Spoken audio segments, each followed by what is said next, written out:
We're just weeks away from the deadline for the Real ID, where you will be required to have it on you to pass through TSA. Your reporter Claudette Stefanian is getting answers on what you need to know before the enforcement date arrives May 7th.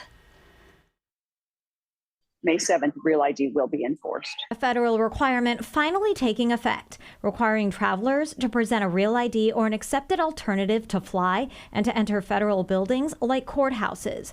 The deadline has been delayed for years, but now the Department of Homeland Security is set to finally enforce it. It appears to be all go at this point, and I would not use it as a strategy hoping it's canceled. TSA says if you do not have a Real ID come May 7th, brace for additional screenings and potentially getting turned away. If we cannot verify your identity, you could risk being turned away. TSA says if you don't have a Real ID, but you have a passport that's only been expired for a year, you can use that. Last week, 18 DMV offices opened early across the state, including in Sacramento, to help crowds of people clamoring to get the Real ID.